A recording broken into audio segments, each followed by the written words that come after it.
Alright, everybody, welcome back to yet again another prospect preview, and today we have Leo Carlsson, and this is a guy who actually could go top three. It's a huge possibility. We've been seeing a lot of rumors lately of who's going to go where, but Leo Carlsson has risen up to be one of the players that could go top three in this year's draft. So anyways, I won't waste any more of your time. Let's get into this video. So his basic info, he was born December 26th, 2004 in Karlstad, Sweden. He's 6'3", 194 pounds, and he also shoots left. However, he's actually a center, but he can also be a winger as well, which plays a huge role in him because when you look at a player like Carlsson, you look at other players in this draft, this is the first player that we've covered who can actually play two different positions, which is very impressive.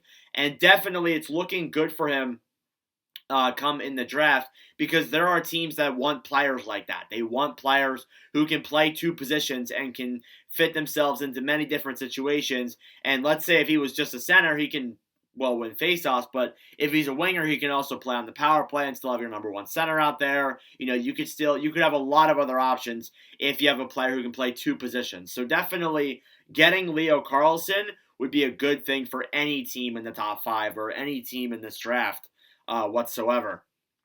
His draft rankings are pretty much in the same general spot. It looks like he is going to go top five, but there is that possibility that some websites have him dropping out of the top five. He's ranked number 3 by Consolidated Ranking, ranked number 3 by Elite Prospects, ranked number 4 by the Daily Faceoff, ranked number 4 by Dauber Prospects, and then he's ranked number 6 by Recruit Scouting. So he's ranked in that same general area, but there is still that possibility he could slide out of the top five. But from where I've seen, it's looking like he's going to go 3. 3 is where I've seen the most likely where he's going to be placed at, and I think it's the most valid because when you look at him, he reminds me a lot of Moritz Seider. Now, I know Seider's a defenseman, so of course that's going to, play differently, but he reminds me kind of about Seider, mainly because of how he plays with older men in Sweden. And Seider did the exact same thing as a defenseman and still put up pretty good numbers. In 2021-2022, Carlsson played with Orabo HK J20, which I believe is their under 20 team where you're playing with teenagers. He played 14 games, had 10 goals, 17 assists for 27 points. Of course, really good numbers, and of course, they decided to move him up to the main SHL league, the Swedish Hockey League.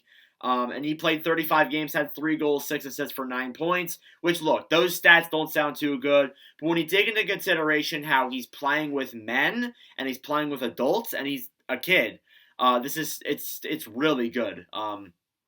Really good numbers for a guy like him. And then with the Sweden U18 team, he played 11 games, had 6 goals, 4 assists for 10 points. I thought, Carlsson had a great World Juniors, and 10 points in 11 games is obviously very good. In 2022-23, we'll move into this year.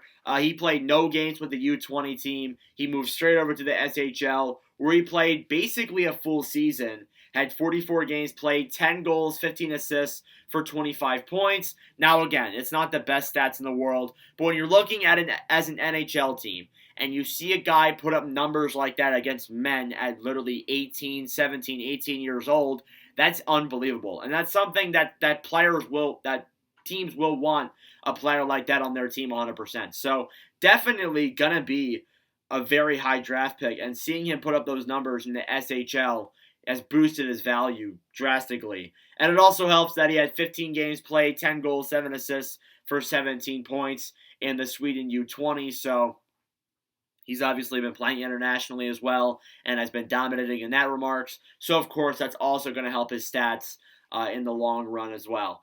Some notes about him, and I'll put up some Leo Carlsson highlights. He's actually one of my favorite players in this year's draft. I actually really enjoy Carlsson, and no matter what team he goes to, I think I'm going to really enjoy watching them for sure. He's a top skater. He's ranked the top skater in Central Scouting, which is a big thing to do. You're ranked above Connor Bedard, some of those other players, but Central Scouting is actually Europe, so I just realized that. You're ranked above all those guys in Europe, of course. He's played against adults in the SHL, so as I mentioned there too, like playing against grown men, which is something you'll have in the NHL, but you're doing that at 17 years old or 18 years old perhaps, is really, really good. And definitely the fact that he did that is absolutely insane. He has really good stick handling, which is something that we've seen a lot in this draft, but Carlsson is a really good component to that in his play. He wins a lot of 50-50 battles, despite not being a very physical player, which is something that's huge. He doesn't need to lay the body too much, but he's willing to if he has to. To, win 50-50 battles, get the puck off of players, do all that stuff. He can just take it away from him. Simple as that. And that's why he does a good job at, scoring goals the way he does. And then the other thing I have here, too, is that he will play in the SHL in 2023, 2024. So whatever team drafts him won't get him right away, but still is a very notable player in this year's draft that could go top 5. And as I mentioned, I have him going around the 3rd overall slot. I think that's where he's most likely going to land. So I think overall, getting him to Columbus, a team that already has a lot of centers, for a guy like, Carlsson, who can also play wing, it's very good. So their power play, if you have Carlsson, Kent Johnson, Cole Sillinger, man, that's going to be a nasty power play. But anyways, let me know your thoughts down below in the comment section. Thank you all for watching this prospect preview. The next one we'll do, I believe, is Zach Benson, I think is the guy I have next. So yeah, thank you all for watching, and I will see you guys in the next video. Adios.